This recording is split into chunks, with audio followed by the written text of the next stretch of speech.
sont des armes qui dirigent des ondes sur des personnes pour mettre leur système immunitaire complètement hors circuit et hors service. Pour la petite histoire, Christine Coton, qui est très mal en point actuellement, elle aussi est ciblée au niveau de ces armes psychotroniques. Ce qui fait que c'est vraiment une guerre qui est extrêmement vicieuse. On a un message, un post de Christine Coton, peut-être qu'on peut le mettre en ligne, comme ça on vous expliquera, on va réaliser tout de suite ce qui se passe. Ouais, c'est vraiment Coton officielle. Nous sommes le 2 juin 2026, dit-elle. Quand vous lirez ces lignes, j'aurai quitté ce monde. Pour ceux qui ne me connaissent pas, je m'appelle Christine Coton, je suis ce qu'on appelle une lanceuse d'alerte. J'ai travaillé 25 ans pour l'industrie pharmaceutique dans la gestion et l'analyse des données cliniques. En tant que biostatisticienne, depuis décembre 2020, je me suis plongée dans des documents du vaccin Covid du laboratoire Pfizer. J'ai écrit de nombreux documents et fait de nombreuses émissions pour partager les vrais résultats. Mes conclusions sont catastrophiques.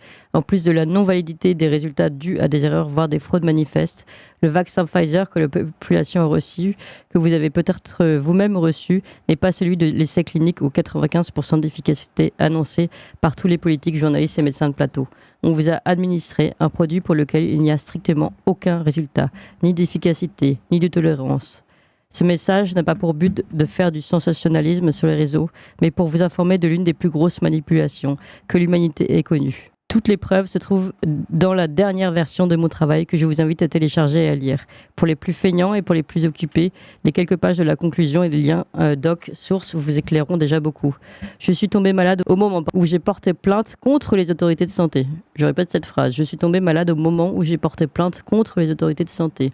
Je souffre depuis plus d'1 an de douleurs atroces partant des lombaires jusque dans les jambes, des brûlures dans la peau, essentiellement dans les jambes et dans le dos. J'ai consulté des médecins généralistes, des neurologues, des ostéopathes, des virologues, des dermatologues, des rhumatologues, des psychiatres, homéopathes. J'ai avalé des milliers de gélules de compléments alimentaires, des anxiolytiques, des neuroleptiques, des antidouleurs prescrits par le centre antidouleur. J'ai même fait des séances de biorésonance et vu des magnétiseurs, et ce, sans aucun résultat. Je suis à bout de ce que je peux supporter. Je demande pardon à ceux qui m'aiment, vous qui me suivez sur les réseaux sociaux depuis 4 ans, mes amis, mes parents et surtout à Dieu, ou quelle que soit sa nature ou son nom, de mettre fin à ma vie. Moi qui n'ai eu de cesse de la protéger depuis l'enfance, que ce soit la vie végétale, animale ou humaine. Je remercie du fond du cœur ceux qui m'ont soutenu, encouragé, et tous ceux qui prient ou ont organisé des groupes de prière. Je vais vous demander de prier encore pour que mon âme soit au plus vite dans la lumière du Créateur. Voilà, donc a priori, c'est un suicide. On a les informations en direct. Christine Coton, qu'on connaissait bien, qu'on soutenait évidemment, qui avait été en effet une lanceuse d'alerte très très forte, très courageuse, très sérieuse, qui donc a quitté ce monde et qui l'a fait de manière volontaire, qu'elle souffrait trop, mais ça on avait suivi ses souffrances. Moi, avec mon logiciel de statistique, ça me permet de calculer, de faire tous les calculs que je veux, parce que c'est extrêmement puissant comme logiciel. Des calculs sur des milliers de lignes, ça tourne en quelques secondes, même pas, dizaines de secondes. Donc, ça m'a permis de calculer le délai entre le décès et la vaccination.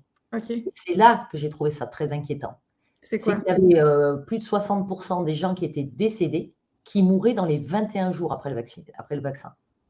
Okay. Et quand j'ai lu tous ces rapports, je me suis dit, il y a un vrai problème dans ces produits. Et c'est là où je suis repartie dans Pfizer, puisque c'était celui où à l'époque j'avais récupéré le plus de documents, puis c'était le plus prescrit, quoi, on va dire, hein, le plus distribué.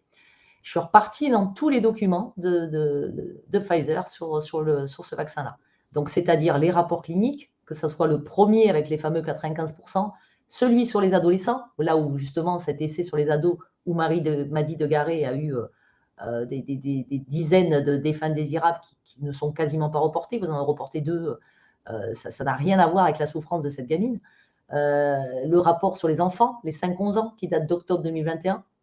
J'ai repris tout ça et je me suis dit, mais en fait, et j'ai téléchargé des documents qu'on appelle le plan de gestion des risques, où il y a très peu de gens qui savent que ça existe, ça, les plans de gestion des risques. Et là-dedans, on avait déjà les risques connus et les inconnus surtout. Donc, la durée de la protection, par exemple, c'était inconnu. Ouais. C'est écrit noir sur blanc depuis décembre 2020. Que les femmes enceintes ne font pas partie des essais, c'est écrit là-dedans. Mais on les a priorisées pour la vaccination. Oui, parce qu'elles ont été jugées comme population à risque. Ce qui est assez extraordinaire. Et que ça n'avait pas été testé sur les patients avec maladies auto-immunes, c'est écrit dans le plan de gestion